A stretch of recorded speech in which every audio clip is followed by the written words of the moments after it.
Purusharth is something that she keeps talking about. Just if in brief you could give us the importance of Purusharth. Okay. I think all of you have heard the word Purushartha before. Everybody has heard, right? So Purushartha is the integrated goal of human life. Integrated goal because there are 4 aims defined for any human being in Sanatan Dharma. Dharma, Artha, Kama, Moksha. So this is the integrated goal of human life. So let's understand Dharma. Dharma, we don't need to go into details. I've just finished discussing what is Dharma. But Dharma is about duty and ethics of an individual living in society. It's about lawfulness, it's about morality, it's about harmony. Okay? So this is Dharma. And Dharma, you have a number of things which are given to you. Some of them you have to agree with, some of them you have to disagree with. Here, I just want to say something about Dharma. Dharma Shastras were written and updated continuously in the ancient and medieval periods. But beyond a certain time, the Dharma Shastras never got updated.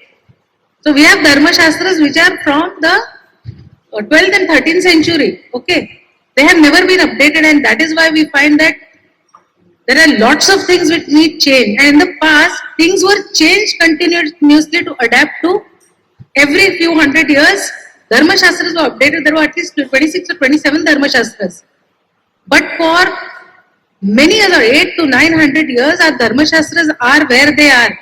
Maybe more. Right?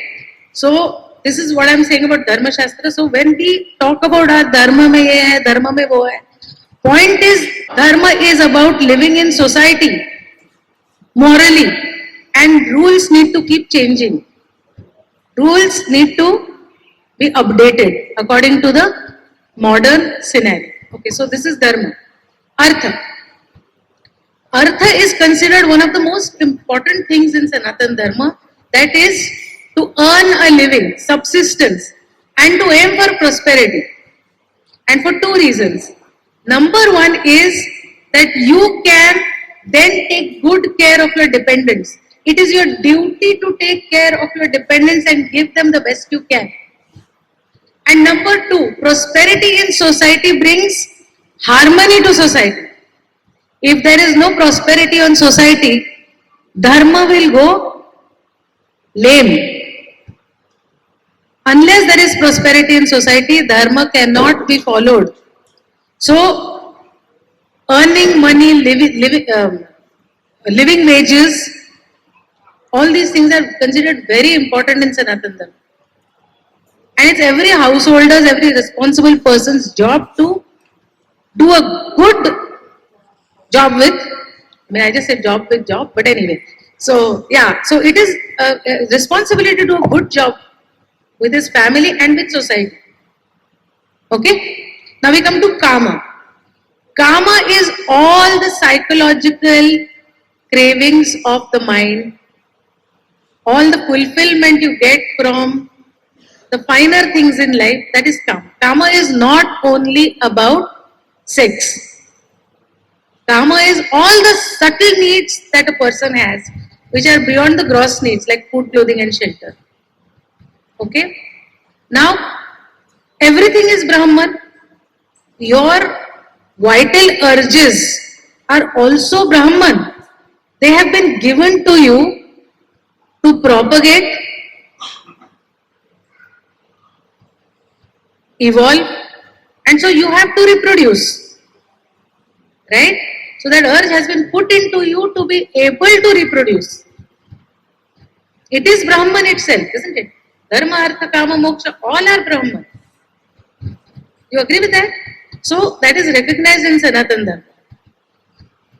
Beauty, arts, when you appreciate something nice, feeling of affection, all these are part of Kama.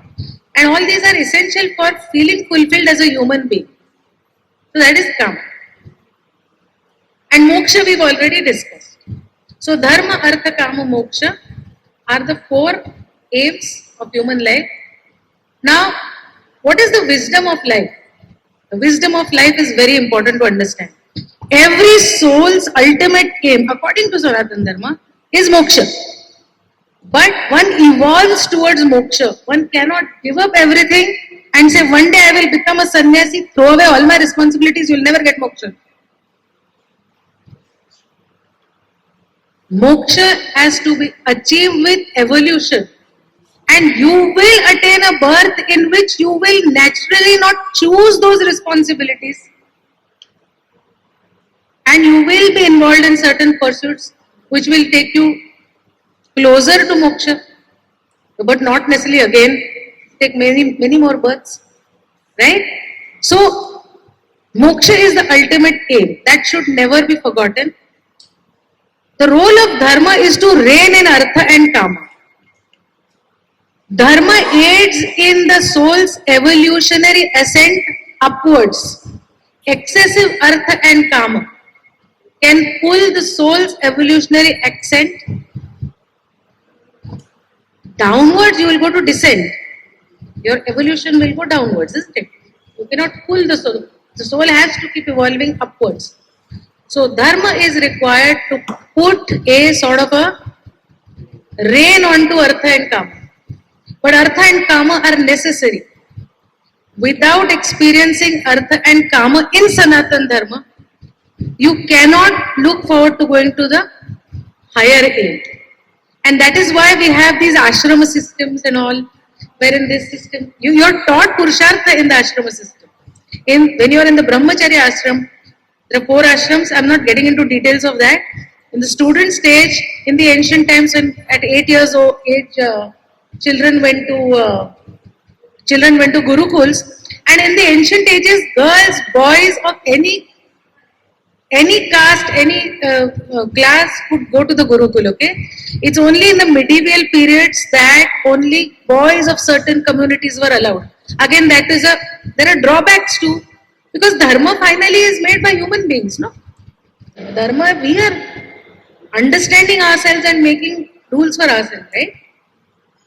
So in those days, 8-year-olds were sent there and they were taught the basics of Purushartha. And in the Gurukul, they taught everything, including Purushartha.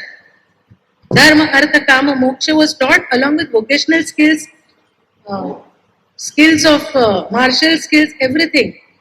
And then when children went back into their Grihastha phase, they were equipped with their vocational knowledge to practice Artha. Whatever skill they developed, right? They learned how to participate even in Kama properly. All the teaching was there. And they also had spiritual learning to tell them that, look, you better do it correctly because your ultimate goal is moksha. So spiritual teaching was also there. So Purushartha is a very, very important concept of Sanatana Dharma. All of us are actually doing our Purushartha in our own way. We just need to be told that yes, this is what we are supposed to do. We are not wrong in going there and getting our money home. There's nothing wrong in it. How you get your prosperity home is the problem. There's nothing wrong if you're satisfying your urges. Are you doing it morally, ethically, with consent? There are so many things in this, isn't it? All these things are important. Because dharma laws can change. But ethics and duty don't change. And that is Purushartha.